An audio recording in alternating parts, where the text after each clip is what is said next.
what we do is we want to shake this stone up just enough so we can see these natural cracks that are in the stone. You give me an order for unfading green, we're up there. I say 4 to 6 weeks we'll have your order done. You give me a 100 square order. It's only going to take us a week to produce the order. But 4 or 5 weeks to get into the good stone. Biggest roofing slate we've ever made was 40 inches long, 40-inch randoms, 2 inches thick. And the smallest are 12/6 1/4 inch thick. This stone lays like this. This is the leaf. The grain is this way. You have to make your slate on grain. Little tiny fast history of Camara Slate. My dad got into the business. My grandfather was a farmer. He owned a slate quarry. They tried it there for a couple of years. My dad was 19, 20. My grandfather said, hey, this farm isn't big enough for both of us. Why don't you try to get into the slate business? He got into the slate business. He was buying from local quarries and selling floor tile and flagstone. Roofing slate wasn't a big market in the 60s. So what happened was he'd throw on a load of flagging, he'd drive to Boston, and he'd sell it. And it was a business that was tough. I mean, you're peddling, is what you're doing. But he said, well, you know, I'll be taking baby steps, and he didn't own any quarries then. He bought from local quarries. He knew some guys, and he'd bring the slate out there, and hopefully he would put a little seed in the ground and sell to that guy in a couple of years in the spring if he needed more. So, you know, he'd always be out peddling. Michigan was a big area for us. New York State, Pennsylvania, New England. So, as the years went on, my dad was a saver, very frugal. He wanted to buy a slate quarry, and no bank would lend us any money to buy a slate quarry because they said, you want to do what? He graduated up to owning a tractor trailer truck.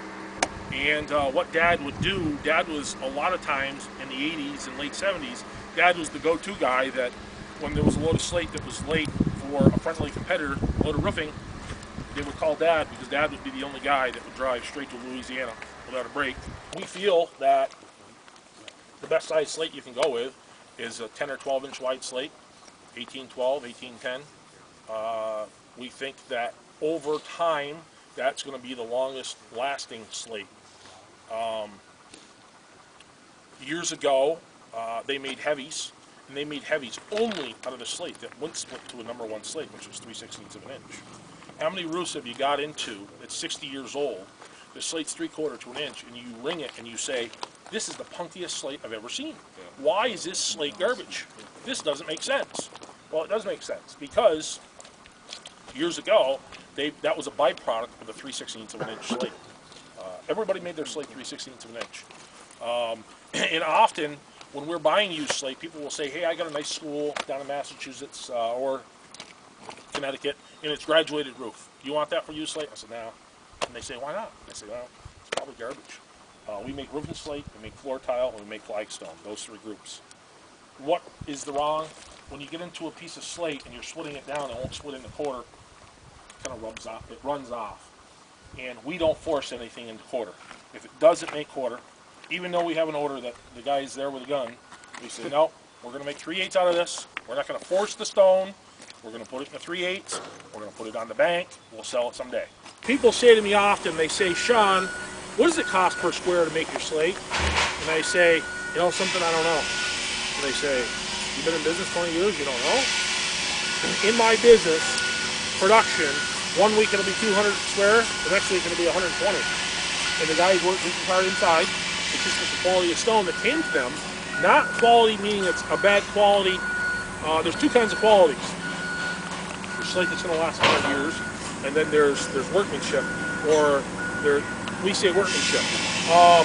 Sometimes the stone that comes to you, it's got a lot of flint, or the stone's real small. You know, they work as many hours, but they didn't get as much production because maybe I guess the best way to say it is it was small stone. It's like putting on 12 randoms versus 18 randoms. You know, it's just you know, the SRCA, NSA. Me, as far as the slate company owner, I'm ecstatic about it because what I'd love to see, now you guys are going to think this is swearing, but I'd love to see everybody be able to know how to do slate roofing, and then the cost of roofing could come down and it'll be more of an affordable product to the end user. Then I hear the word gray green. And I said, No, it's gray green. I mean, they look pretty identical. When it's all said and done, they look pretty close. I've seen some sea greens that are real brighter green.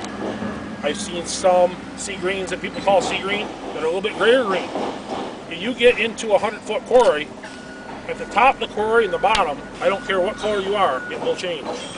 And it just changes. It's one of the beautiful things about slate.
They're making 3 8 and a half.